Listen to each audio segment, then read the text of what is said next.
is Minna, founder of the Focal Academy. We focus on mentoring and teaching the success principles and how to apply the principles to 3 areas of life that money can't buy: health, time, and love relationships. Now, there's only a few more days left in the year, and we're not only just going to a new year, we're actually going to a new decade. That's big. It only happens once every 10 years. So, how was the last 10 years? Was it just about the same as your previous 10 years? Do you want your next 10 years to be the same as your last 10 years? If you are, that's perfectly fine. Many people lead exactly the same life year after year, decade after decade. There's nothing wrong with that. But maybe there's something that you want to improve in your life. Maybe you've gained some weight and you can't seem to get rid of it. Maybe you've lost the energy and the drive to excel in your work. Maybe you can't keep up with your kids, but you really, really want to. Well, every year, millions of people set the New Year's resolution only to drop them a few weeks after. That's why you tend to see a lot of people at the gym on January 1st, and then the crowd dies down in February, and then by March or April, the gym is pretty much empty again. Why is that? Is it because you don't have the willpower to keep it up? No, I don't think so. I don't think that willpower is the problem. The real problem is how you set your goals and your resolutions. Now, you may have heard of SMART goals. You may even have tried setting a SMART goal and it still didn't work. Why is that? Here's why. And if you want your next new decade's resolution to actually come true, then stay with me. I'm going to run through this SMART goal that everybody talks about and tell you what you really need to do to actually achieve your goals. So SMART stands for specific, measurable, achievable, relatable, and timely. What does it really mean? Now, S stands for specific, meaning you don't set a goal that you want to lose some weight. Make the statement more specific by saying something like, I will lose 10 pounds by March 31st. There. That's specific, but what it doesn't do is that it does not drive your emotions. What do you want? Why do you want to lose your 10 pounds? Why do you want to maybe learn a new language or whatever your goal might be? Something like, I want to lose 10 pounds so that I can go to my high school reunion and be the hottest girl in class. That's cool.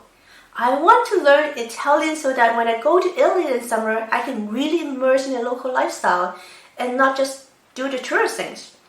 I want to get more energy so that I can play basketball with my kids. There should be a strong personal reason why you want to achieve that goal. If you don't, then I suggest you set another goal. Now, the next thing is measurable. This is probably one of the reasons why people like to use weight loss as their New Year's resolution, because it's easy and measurable. Now, not everything is measurable, like, I want to be happier, or I want to have more energy. So you may want to have to dig deeper into your goal or resolution by answering this question. I will be happier, more energetic, fill in the blanks, when, and fill in the blanks. Now, give you an example. I will have more energy when I can consistently get 8 hours of sleep every day, where I no longer need to take naps in the afternoon and I don't rely on caffeine and energy drinks to get me through the day. Now, when you answer this question, you are essentially telling yourself 2 things. 1, that you know what it takes to get to your goal.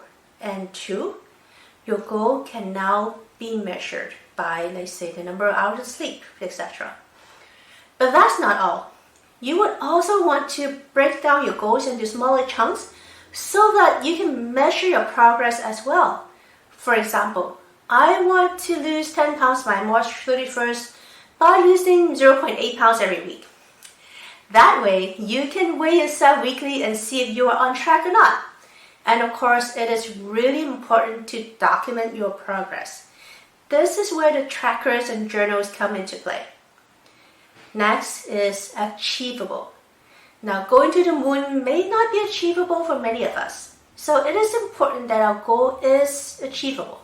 However, many of us tend to lean on the safe side and not really push ourselves more. For example, you may set a goal to make maybe just 5% more money this year than last year because you already know that you get the 5% raise every year anyway. Now that's kind of a useless goal, do you think? The purpose of setting a New Year's resolution is so that we can push ourselves to achieve more and really bring out the best of us. So set your resolution and your goal just a little bit higher than your threshold. This way, you will be more motivated to change. But what many people don't do is that they don't plan for failures and roadblocks. For example, you may resolve to eat only healthy foods. Then what happens? You put the French fries into your mouth and you think, oops, that's it, my goal is busted. I might as well just go back to my old ways. That's not how it works. Look, you've got to give yourself a break once in a while. Unless you're an alcoholic and you're coming off alcohol, you don't have to be so strict to yourself. Treat yourself kindly. There are many people that are nice and kind to everybody else except to themselves. Understand that you will have occasional setbacks and roadblocks. Give yourself a break and keep moving forward towards your goal. Now let's talk about that R in SMART goals. Some says this R stands for relatable, others says it stands for realistic or relevant. Whatever you think this R means, just make sure that it is something that is aligned with your values. Also, it is important that whatever SMART goal you set, that you have your stakeholders buy in on that. For example, you may set a goal to work on a huge project so that you can make a big chunk of bonus or income. But that means you'll be spending more time at work and less time with your family. If that's the case, tell your family ahead of time that you needed to spend more time at work so that you can get that big bonus so that you can bring the whole family to Disneyland or whatever. Your family are your stakeholders, so if you choose to pursue a goal that will affect your relationship with them, you need to get their buy-in and their support.